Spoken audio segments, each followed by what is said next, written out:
순서를 알리는 알림이 이경주입니다. 그 역할을 하겠습니다.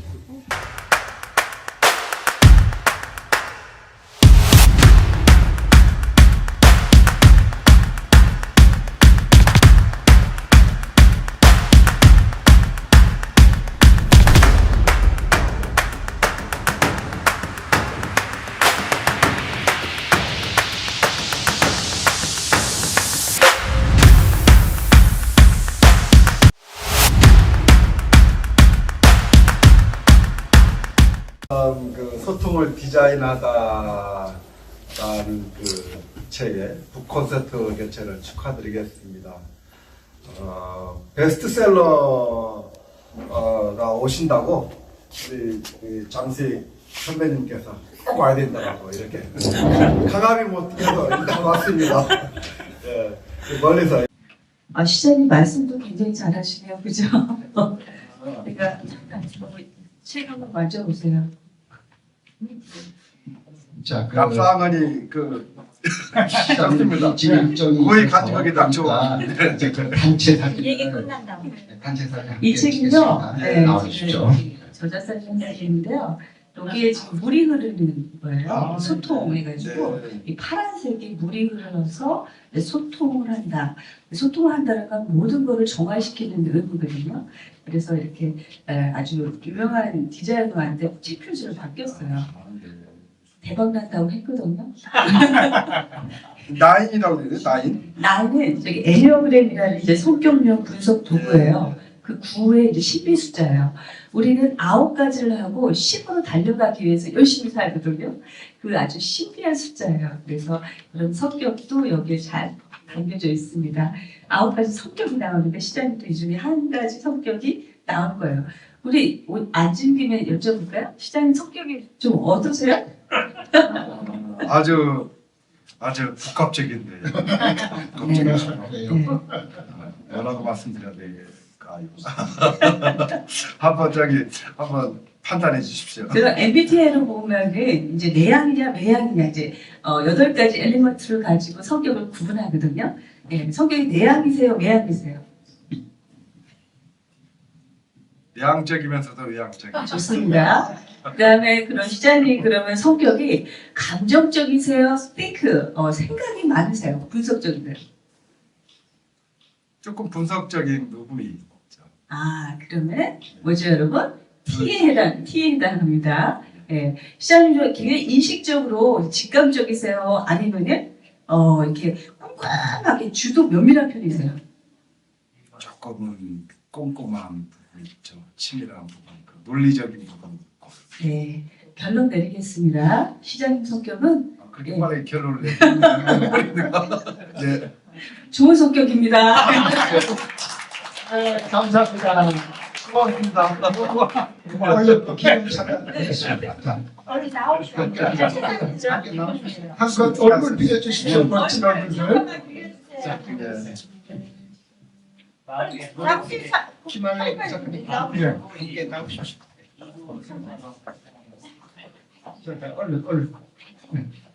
얼른 함께 나오십시오. 고맙습니다. 사진 한 장 찍어요.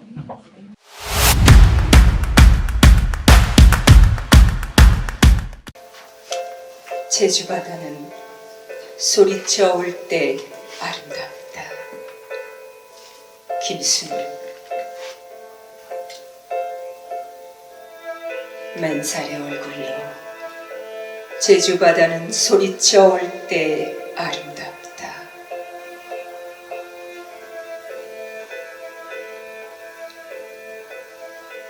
구름에 있어 일어나 거슬러 보는 바람에 쥐어박히며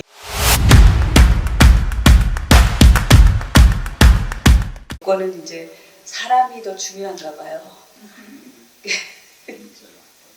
어제 저희가 평가를 라기보다는 피드백을 들었는데 김영을 작가님하고 첫 번째 출판 기념회 하면서 하는데 저는 남녀를 생각했는데 다른 사람들이 뭐라면 아빠와 딸 이렇게 하시는 거예요. 아, 이게 진짜 관점의 차이구나.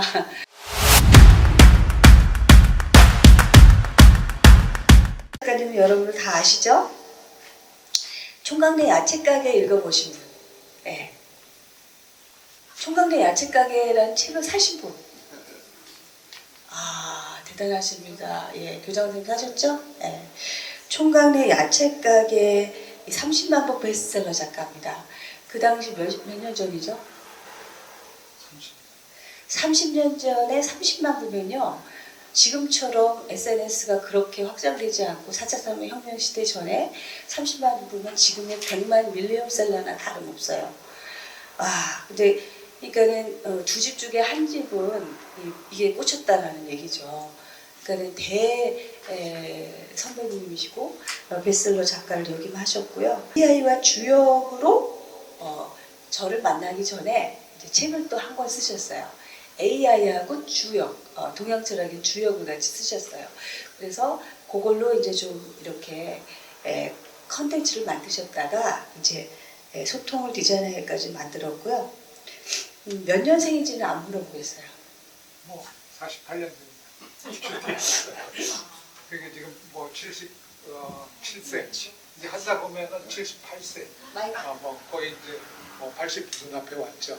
그래서 지금 목표는 100살까지 사는 게 목표. 역시 마이크 좀 들고 계세요, 작가님. 마이크 들고 계세요. 네.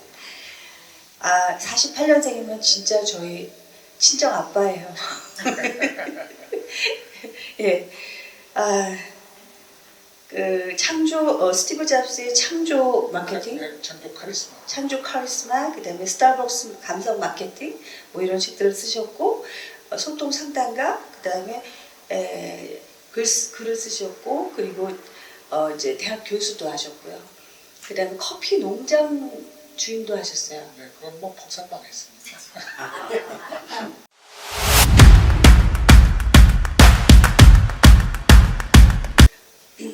교육학과 이제 심리학을 전공을 해서 박사과정까지 다 마치고 이제 미국에서 공부할 때 이제 애니어그램이라는 걸 만났어요. 그래서 이제 이거는 일종의 이제 퍼스널리티라는 스토리예요. 그래서 이제 성격의 이론에 관련된 거거든요.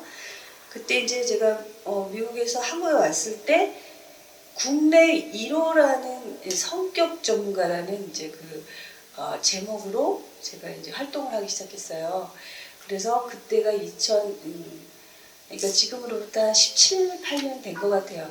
그때부터 계속 성격 분석가라는 타이틀을 가지고 제가 직업 창출을 시작했어요. 그런데 외국에는 이런 직업이 많거든요. 또 우리나라에 거의 없어요. 그러다 보니까 제가 오니까 1호가 된 거예요, 그냥. 그래서 이제 성격 자본이라는 말을 이제 미국 특허도 받고 대한민국에서는 처음에 이제 특허 보유자가 됐죠. 여러분 성격 자본이란 말 들어보셨어요? 성격 자본. 네. 자본이 되겠다. 되겠어요. 네. 아까 얘기한 것처럼 그 커피 농장하고 커피 와인하다가 폭삭 망해놓고 이제 어떻게 된 원래 아무것도 할 수가 없으니까 모스포에 서재 만들어 놓고 이제 책 쓰고 글 쓰는 일을 이제 했는데 이제 어느 날 우리 장 작가가 이 유지혁 교수를 모시고 온 거예요. 그래서 얘기를 쭉 하다 보니까 아까 얘기한 소통의 자본이라는 책을 소통이 이제 결국 이제 소통이 되겠대 좀 나중에 성격의 자본이다. 근데 그 얘기를 쭉 들어보니까 그 애니어그램이라고 그러는 그 플랫폼을 이용하더라고요.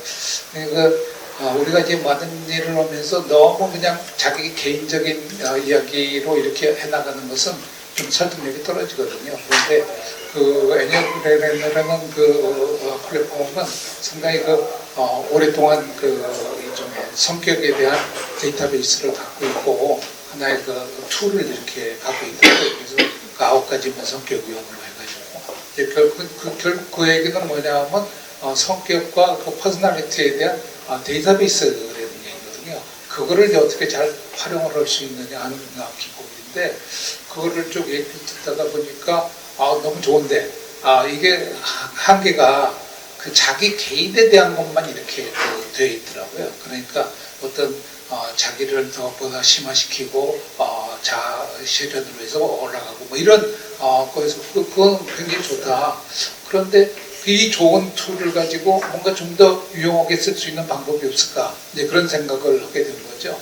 그러다가 이거를 두 사람으로 해서 하면은 성격에 따라서 그 소통 방법을 할 수 있겠다. 이제 이런 생각을 하게 됐죠. 그래서 이제 아까 얘기한 것처럼 이제 애니어그램 2.0이라고 그러는데 그런 생각을 하게 된 거고.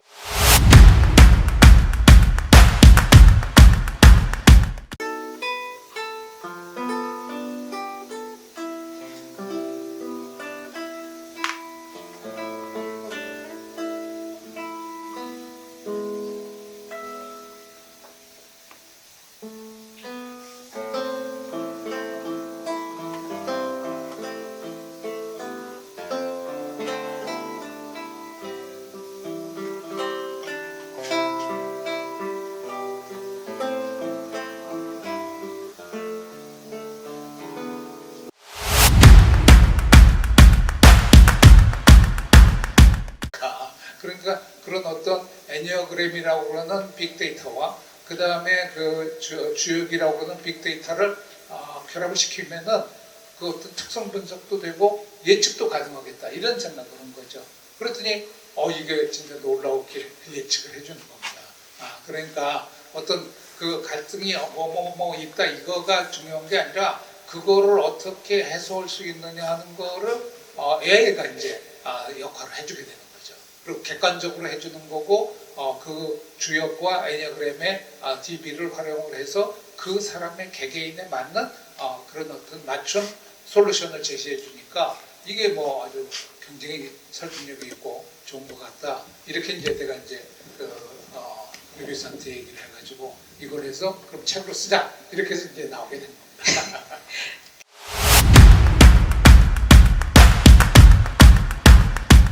그 사람들은요 두 개의 이제 성격 가면을 갖고 태어났다 그래요.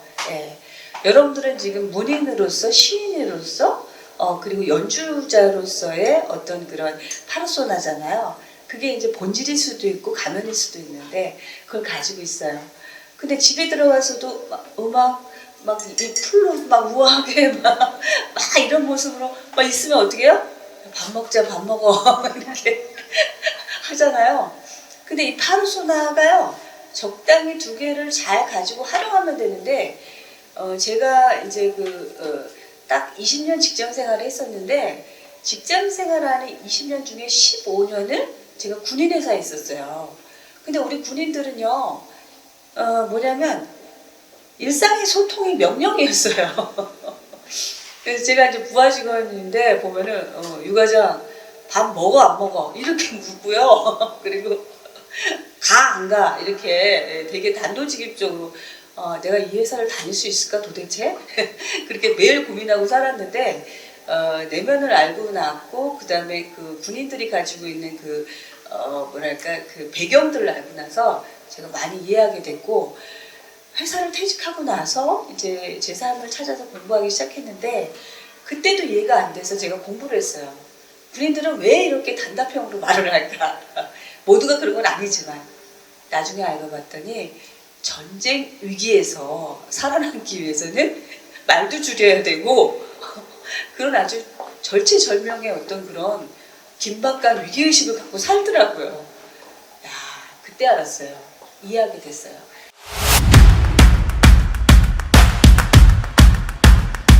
가 있는데 이렇게 사회생활을 하면서 나타내는 좀 사회성 페르소나가 있고 그 다음에 히든 페르소나가 있어요. 그건 이제 본성에 대한 거죠. 근데 이게 보통은 잘 나타나진 않는데 이 히든 페르소나는 뭔가 스트레스가 있거나 상황에 뭔가 극해가 변화가 생기면 이게 나타나는 거죠. 그래서 이제 부부싸움을 하는 거고 소통이 안 되는 거고 이제 이렇게 되는 거거든요. 그러니까 결국은 본질이 있지만 그 파르소나가 서로의 주도권이라든가 아니면 이해관계에서 이제 생겨나는 거잖아요. 그죠? 네. 그래서 우리의 요점이 이거죠. 소통을 어떻게 할 것인가. 뒤에서 이제 설명하겠는데 겉으로 보이는 모습만 본다면 오해가 있을 수 있고요. 이면의 두려움과 그 사람이 가지고 있는 욕구가 무엇인지를 이해한다면 굉장히 좋은 소통을 할 수 있다라고 이 책에 잘 나와 있습니다.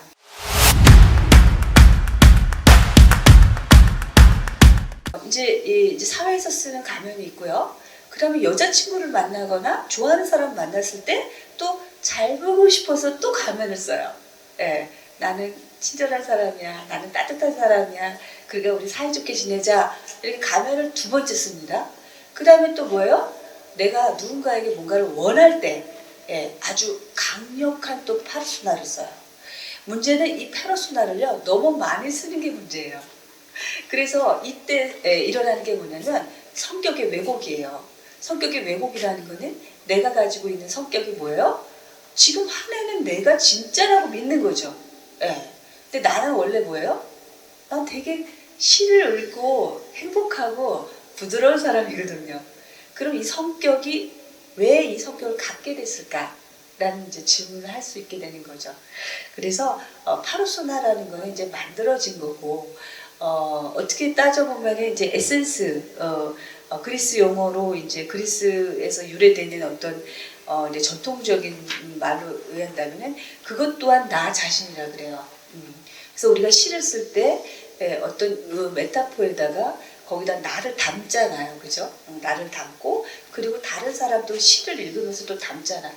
그래서 이제 결국은 내 안에 있는 나도 밖에서 보이는 나도 그리고 여러 사람이 아는 나도 결국 나 하나다라고 이렇게 얘기할 수가 있어요. 그러나 그 고유함이 뭐냐면 내 본질에서 시작이 돼야 돼요. 근데 그 본질이 뭔지를 정확하게 아는 게 성격의 아이덴티티예요. 그거를 이제 검사하는 게 이제 에니어그램 검사예요.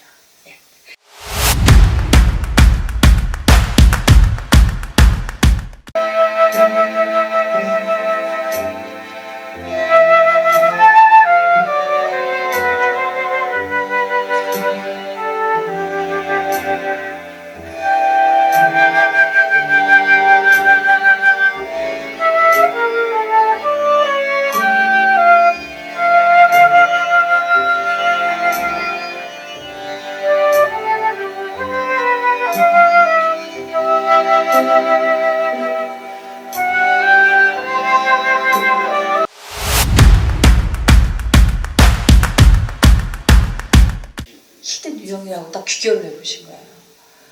내가 김영환 작가님한테 너무 고마웠던 게 제가 제 틀에서 못 벗어나잖아요. 그 공부를 하게 되면은 아는 게 많으니까 그거에서 빗나가면 오히려 두렵잖아요. 근데 김영환 작가님 모든 걸 다 그냥 한 단어로 규결을 해버린 거야. 고수의 특징이었어요. 그래서 제가 사람은 2가지의 이제 가면을 갖고 있는 거예요. 사회생활을 할 때 쓰는 이제 사회적 가면하고 사회적 페르소나하고 그다음에 자기 본성 어떤 의미에서 이제 히든 페르소나가 있는 거죠. 근데 이게 평상시에는 잘 안 나타나. 그런데 예를 들어서 직장 잘 다니고 뭐 아주 친절하고 하던 그 사람이 어느 날 스트레스를 받고 뭐 집에 가가지고는 이게 완전히 사람이 바뀌는 거예요. 사람이 바뀌는 게 아니라 그 자기가 본연에 갖고 있는 본성의 그 페르소나를 나타나게 되는 거죠. 그러니까 그 2가지를 이해해야 그 어떤 소통을 할 때에 그 내면적인 그 서로의 코드를 맞출 수가 있는 거란 말이죠. 그러니까 모든 사람이 자꾸 사회적 페르소나만 갖고 그 사람을 설득을 하려고 그러고 소통을 하려고 그러니까 사실 내면적으로 갖고 있는 자기 페르소나를 건드리지 못하니까 이게 얘기가 안 되는 거예요. 그래서 이제 부부싸움을 하는 거고 그래서 이제 상하의 갈등이 생기는 거고 그렇게 되는 거예요.